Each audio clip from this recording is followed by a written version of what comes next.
One, the problems we now face, of which climate change is only one, can no longer be solved locally or even by a consortium of the largest nation states. It requires everybody's cooperation, because if there are significant numbers of nations that do not participate, it isn't going to happen. Two, there are no international organizations, including the United Nations, that are presently capable of solving these problems. And they extend to bird flu, toxic chemicals, etc. Three, none of these problems can be solved through force or litigation. Four, bitter conflicts and diverse opinions are widespread between nations, political groups, and environmental organizations, so that whether these problems even exist, who's responsible for them, and how to solve them. These are blocking us from reaching an agreement, and the dispute resolution mechanisms that are currently in place are incapable of resolving them quickly or deeply enough. I think we have an understanding of this. And therefore, I shouldn't say and therefore, not yet. If we do not solve them fully and in time, hundreds of millions, perhaps billions of people will die. Thousands of species will become extinct, and the earth may become uninhabitable. This building in which we are having this meeting right now will be underwater if we do not succeed. This building, this country will be underwater. Your country will be underwater. And we will all be underwater, unfortunately, in that sense. So, I'm not going to go through these, but basically what this means, the next to the last item, is we need to vastly increase our skills in cross-cultural communication, prejudice reduction and bias awareness, creative informal problem solving, group facilitation, public dialogue, collaborative forms of negotiation, mediation, conflict resolution, systems design. These are all mechanisms that we have available to us that can help us resolve the problems. Here's what Dr. Martin Luther King wrote. We will have to repent in this generation. He was referring, of course, to my generation in terms of the civil rights movement, but it applies equally to us today. We will have to repent in this generation, not merely for the vitriolic words or actions of the bad people, but for the appalling silence of the good people. We must come to see that human progress never rolls in on wheels of inevitability. It is not inevitable that we will solve this problem. It comes through the tireless efforts and persistent work of men and women, and without this hard work, time itself becomes an ally of the forces of social, and here we can say, ecological stagnation. We must use time creatively and forever realize that the time is always ripe to do right. So, where do we go from here? Here are some skills that we have that we can use. We have communication skills, negotiation skills, emotional processing skills, mediation skills, community building skills, etc.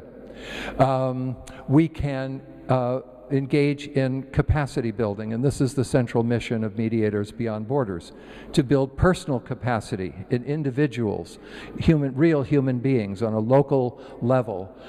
They're building their capacity for awareness, empathy, honesty, integrity, learning, and open-hearted communication. We can build interpersonal skills, and we can build a systemic capacity for designing preventative systems that will be sustainable. Here are some of the techniques that we have available, 12 sort of methodologies that are highly useful in building some of these skills, and many of us are trained in many of these technologies, and they include public policy and environmental mediation. We have in this room people who have done environmental mediations. I have done them. Kirk has done them. Others in the room have done them as well. So we finally come up to the problem of changing the way we change, because the method by which we try to bring about change and have tried to bring about changes in the past is not going to be successful in tackling this level of problem. There are several reasons why, but here's my favorite quote from Pablo Casals. Love of one's country is a beautiful thing, but why should it stop at the border? Isn't that beautiful? Why should it stop at the border? This is the fundamental philosophy of Mediators Beyond Borders. But we have created these borders in our minds. They don't exist in nature.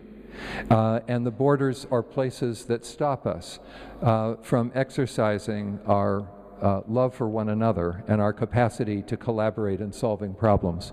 I especially like the second one. It's the opening quotation in the book that I wrote. If you want to build a ship, don't drum up the men to gather wood, divide the work, and give orders. Instead, teach them to yearn for the vast and endless sea. Isn't that beautiful? Antoine de Saint-Exupéry. And what is this vast and endless sea that we're yearning for? You see it up here on the walls. You see it behind you in the charts that have come forward. It's a sea of human community. It's a sea of caring. It's a sea of deep involvement in helping one another live meaningful, productive, and happy lives. These are the things that we care about. And finally, the quote from Gandhi, who we spoke about earlier today. I will give you a talisman, and I want to change this a little bit. Whenever you are in doubt, or when the self becomes too much with you, apply the following test. Recall the face of the poorest and the weakest person whom you have seen, and ask yourself if the next step you contemplate is going to be of any use to that person. And now I'd like you to imagine the alliance of small island states. Many of them will disappear. And imagine the people who live in the Maldives, whose community is about to go underwater. Imagine them and ask yourself, is what we are doing going to be of any help to these people? So let's go back to the question of change. Here's a typical chart of what happens in the mismanagement of change. We have to watch out for this. We begin with high euphoria. Then there's growing concerns, near total disillusionment, unmitigated disaster, search for the guilty, punishment of the innocent, and promotion of the uninvolved. And this is a very common experience with the change process. The most important lesson about change, and I won't go into detail on this, is change is inevitable, improvement is optional.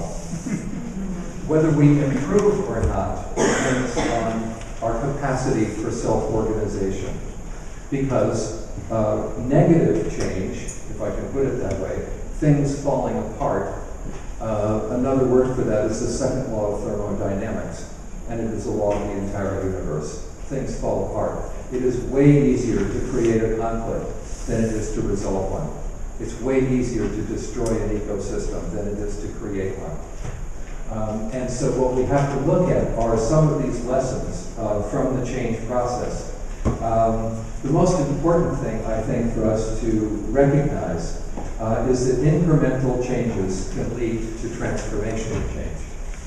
And the little incremental changes that we have begun, starting with Tina imagining somehow that we might come here, and our beginning our correspondence, and then beginning to mobilize people. And we now have here in this room over 60 people from 20 countries who have come together here because we believe in what we are doing.